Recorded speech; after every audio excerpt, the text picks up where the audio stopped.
bienvenue dans cette première vidéo de 2020. Effectivement, j'ai encore mon petit pull de fête, mais c'est pour vous souhaiter la bonne année. Et on attaque tout de suite par la vidange. Donc, on a mis le récupérateur d'huile. Faites attention si vous venez de rouler parce que l'huile du carter peut être un petit peu chaude. Donc à savoir que le carter peut contenir à peu près 4 litres et demi. Mais en théorie, si vous allez faire la vidange, il y en aura moins. Donc si vous êtes en mode bassine chez vous, pensez à prendre une bassine suffisamment grande. Donc à chaque vidange, on pense à bien remplacer le joint qui est sous la vis de vidange. Ben, bon, en l'occurrence, on utilise une bac BS parce que je trouve que c'est beaucoup plus fiable que les joints en cuivre. Ok. Si vous ne savez pas comment traiter les déchets de votre vidange, sachez que les déchetteries ont un bac de récupération des huiles en fait et pourront traiter ça. Il faut serrer vraiment fort? Non. Un quart de tour après le blocage. Mettre un petit coup de nettoyage. Oh la caméra!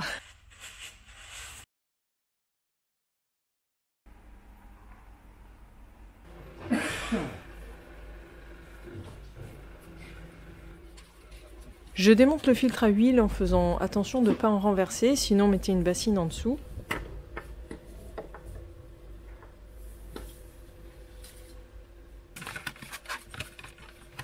Je suis contente parce que j'ai trouvé le filtre Volkswagen Audi.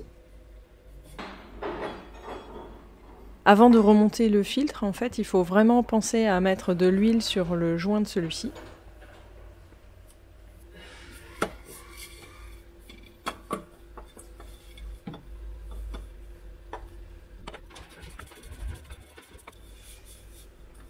On la main toujours, on ne serre pas la clé. D'accord.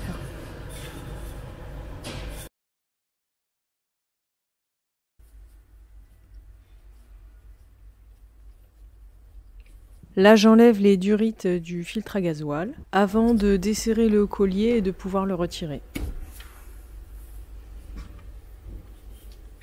Pas vers le bas. Voilà. Tu le coinces ici. Voilà.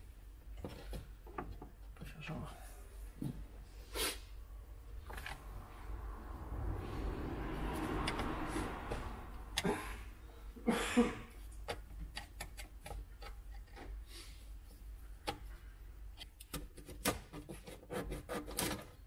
Hop. Donc là, il y a une flèche pour ne pas se tromper. Donc là, c'est l'entrée.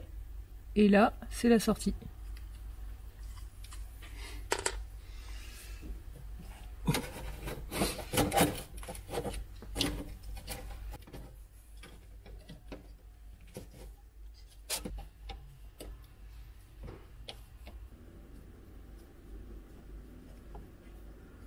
Avant de reconnecter le deuxième tuyau, celui qui sort du filtre à gasoil, on va mettre une pompette dessus pour aspirer du gasoil, pour re-remplir le filtre, pour éviter que la pompe à injection travaille à vide. Voilà.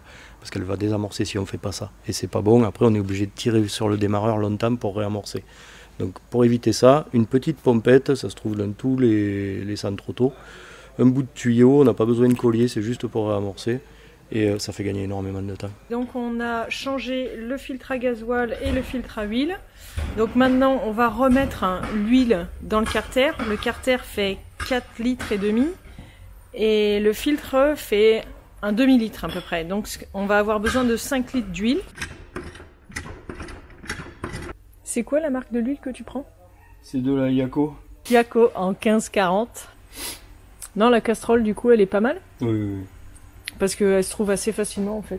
Tu vois, tous ces trucs, Castrol, Mobile, Yako, Motul, c'est des bons fabricants d'huile, ils sortent des bons produits qui font parfaitement le boulot. Il faut éviter, c'est les huiles de supermarché qui, on ne sait pas trop d'où elles viennent, il y a souvent des huiles recyclées à l'intérieur. Les huiles premier prix, c'est jamais très bon quoi.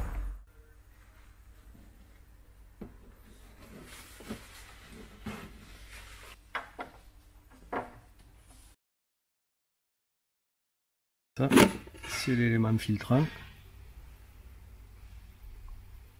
Bon, celui-là est neuf, mais à l'occasion on le remplacera. Et on verra de mettre un système KN de même dimension.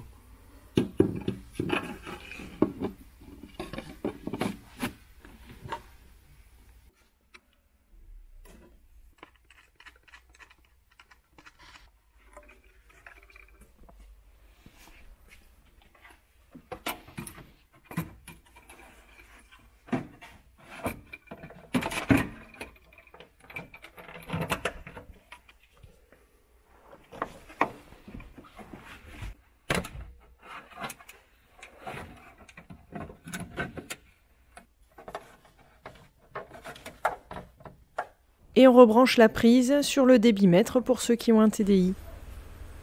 Voilà, je vous remercie d'avoir regardé cette vidéo. Bonne vidange et à bientôt. Ah mince, j'avais oublié, n'oubliez pas de liker, partager, vous abonner, activer la cloche et tout ça. Voilà. Comment on active la cloche? On appuie là. On appuie là pour activer la cloche.